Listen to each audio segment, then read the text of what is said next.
And a big welcome, ladies and gentlemen, to Theme Park Tempo. What a year 2022 has been.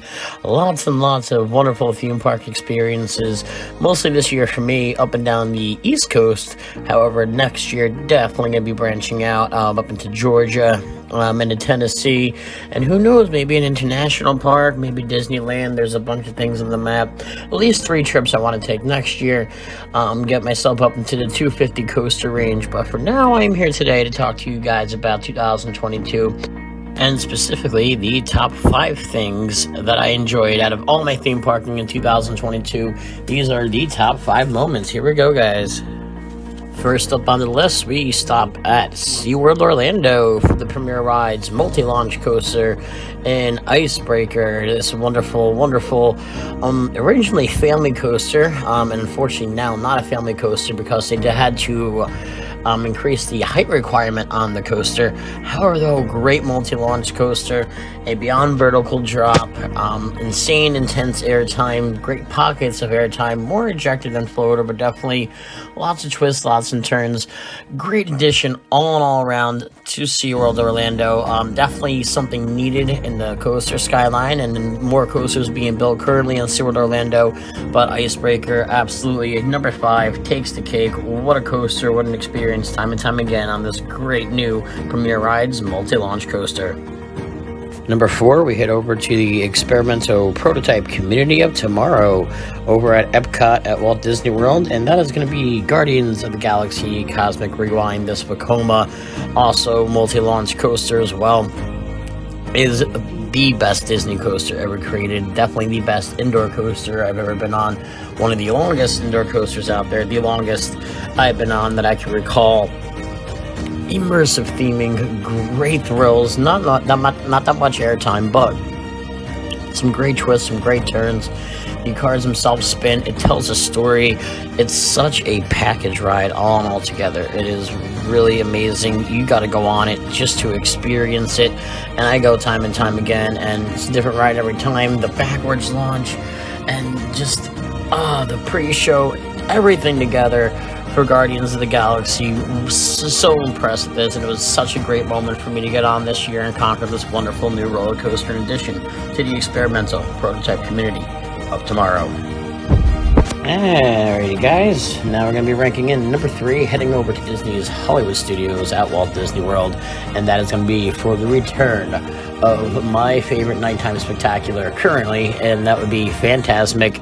And what an impressive return it made. You know, a lot of people were just speculating, they're prolonging the pandemic and all, and which I do gotta say did take some time, but when I sat down for the show, it was such a superb feeling, and I got a front row seat, and I was so excited because I actually got to sit down and just take it in for about an hour and a half before the show started, and that in itself was an insane feeling.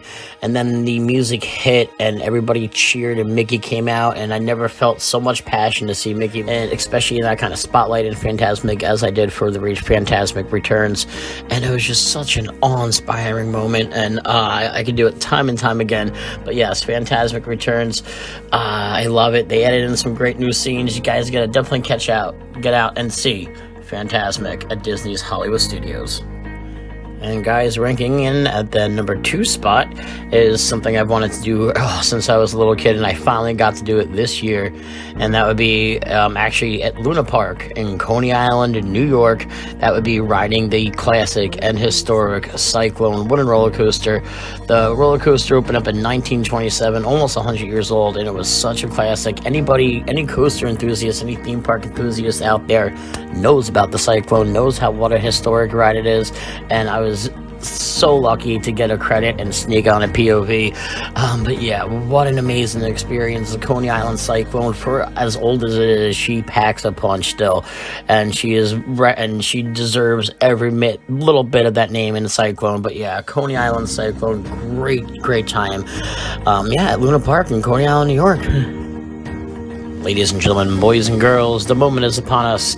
My number 1 moment in theme parking for the year of 2022, and that is going to be heading over to Busch Gardens, Tampa Bay, ladies and gentlemen, and that is the RMC Beauty, my new number 1 roller coaster in Gwazi. That's right, ladies and gentlemen. I can't end the year without recognizing this magnificent beauty of a roller coaster. She packs a punch literally from start to finish. The second you leave the station, whips you around. That turn takes you right up the lift hill, which is steeper than most lift hills. That itself is the thrill element. Down a 91-degree vertical drop, 206 feet, the tallest RMC and the fastest RMC in the world. She is so smooth, she is so incredibly fast. And you think on a ride like that, the backseat would be where it's at, which for the first initial drop, it absolutely is. However, though, the absolute best ride in that whole entire coaster is going to be the front row on Iron Gwazi, and that's where you want to sit every single time. She's such a magnificent night ride. She's a great day ride. Any row, there's not a bad row on here. I can't speak highly enough of Iron Gwazi. Highly recommend it. My number one roller coaster out of 198 I've been on. You know, and it really makes me pose the question, what other coasters out there that kind of beat Iron Gwazi for me? Well, maybe I'll find out in 2023. Maybe Gwazi will hold the spot for quite some time. But either way, guys, thank you for coming on this little recap of 2022. As always, I have fun sharing my thoughts and experiences with you guys. Guys, hopefully, like I said, enjoy the rest of your holiday season. Until then, I'll catch you guys next time.